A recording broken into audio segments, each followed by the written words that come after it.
Si c'est un jeune agriculteur qui intéresse à ce point les enquêteurs depuis la disparition d'Émile, le 8 juillet dernier, c'est en raison d'une sévère dispute. Un échange houleux qui a éclaté quelques instants plus tôt avant la disparition. La suite après la publicité. Le petit Émile s'est volatilisé depuis le 8 juillet dernier, dans le minuscule hameau du Haut-Vernay.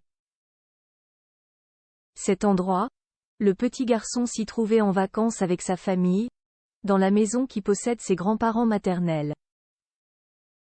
Alors que l'enquête semble ne pas avancer, voilà qu'un fait pourrait bien être important dans le cours des choses, ce jour-là. En effet, une dispute a éclaté le matin même de la disparition d'Émile, au hameau du Vernay, nous apprend BFM-DICI, ce jeudi 26 octobre. Un événement plus que troublant qui interroge grandement. C'est cette affaire qui a poussé les enquêteurs à se focaliser de longs jours sur la perquisition du domicile d'un jeune agriculteur.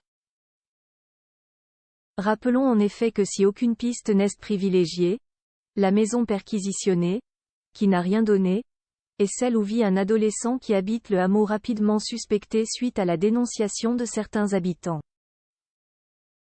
Ce jeune agriculteur avait eu un accident l'année d'avant avec son tracteur.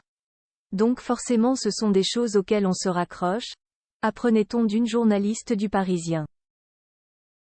Un gamin de 16 ans marqué par l'interrogatoire mais qui avait en fait été ciblé en raison de sa dispute avec un membre du clan du petit Émile, 2 ans et demi. Le grand-père dans un état de rage. Un échange vif et houleux entre deux personnages clés de cette triste affaire. Le grand-père du petit garçon est Romain Astérisque, le jeune agriculteur.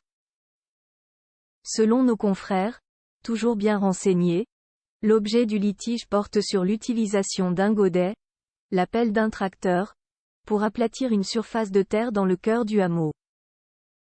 Des travaux qui auraient été menés quelque temps avant le samedi 8 juillet devant l'habitation de Marc Astérisque, le cousin de Romain, rapporte BFM-DICI. Ce jeune homme n'est pas un inconnu puisqu'il est l'un des 2 seuls témoins à avoir vu Émile pour la dernière fois. Et le grand-père d'Émile, à la personnalité si autoritaire, s'est mis dans un état de rage lorsqu'il a découvert que ses travaux avaient dégradé l'un de ses murs. Le grand-père estimait que ces petits travaux avaient été faits devant chez lui. Il a hurlé de bon matin sur mon cousin et m'a même réveillé. Ce n'est pas la première fois. Il gueule sur tout le monde, a ainsi indiqué Marc à nos confrères. Selon lui, Romain n'a pas répondu au grand-père de l'enfant et s'est réfugié chez lui. La suite après la publicité. La suite après la publicité.